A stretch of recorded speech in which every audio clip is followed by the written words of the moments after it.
The first time I stood on that sprawling 100-acre ranch, I felt like I had stepped into a lifelong dream. Just beyond a charming, picture-perfect town, it promised everything I wanted after years in city. Rolling hills stretched toward the horizon. A clear creek shimmered under the sun, and there was more than enough open space for my horses to roam freely. I bought it with visions of quiet mornings, peaceful evenings, and a simple retirement surrounded by nature. What I didn't realize was that my new neighbors, the prestigious Homeowners Association of the luxury development next door, had very different plans. The trouble began quietly. A letter arrived, printed on thick, expensive cardstock, welcoming me to the area.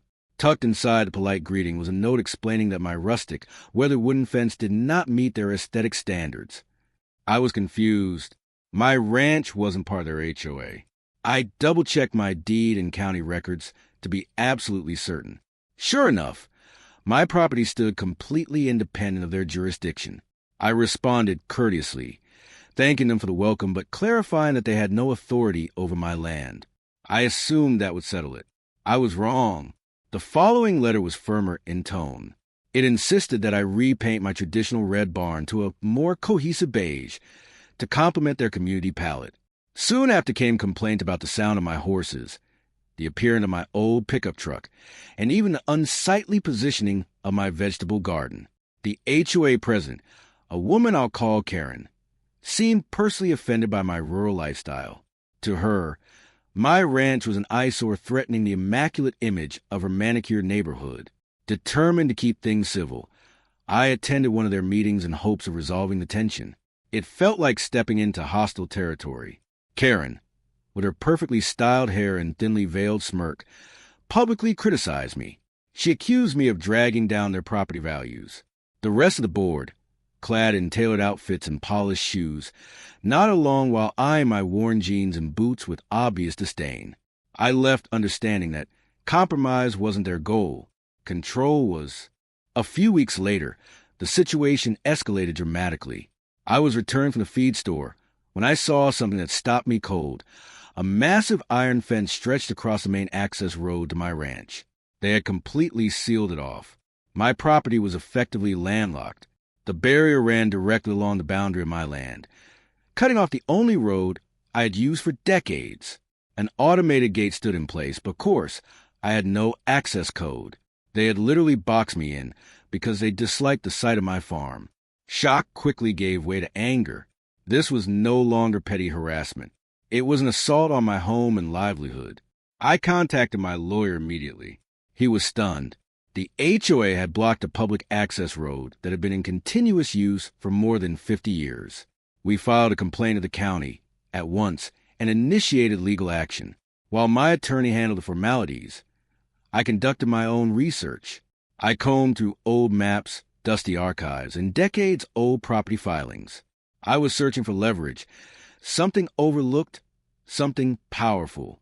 The HOA had resources to drag this through court indefinitely. I needed something quicker. That's when I discovered it. A forgotten easement document from the 1950s referencing a half-acre plot located at the grand entrance of the luxury community. It seemed insignificant at first glance, but the more I read, the clearer it became. The electrical system and control mechanism for their newly installed security gate were entirely situated on that half-acre, and that land wasn't owned by the HOA. It was still registered to the original developer, a company that had collapsed decades ago. The property had been sitting idle ever since, unpaid taxes piling up, effectively abandoned. My pulse quickened. I contacted the county and confirmed that the plot was eligible for purchase due to years of delinquent taxes.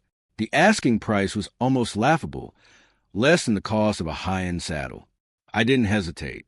Within days, the paperwork was processed, and a week later, the deed was officially recorded in my name.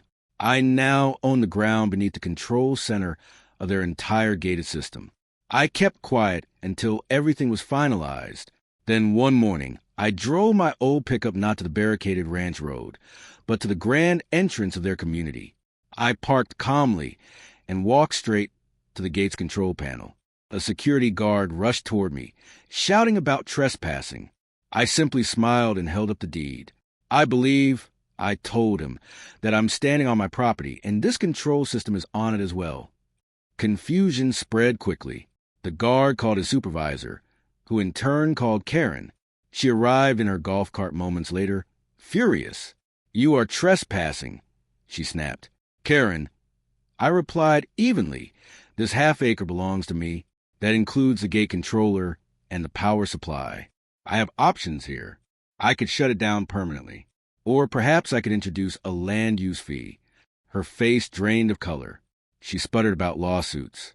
I reminded her that my attorney was already deeply involved.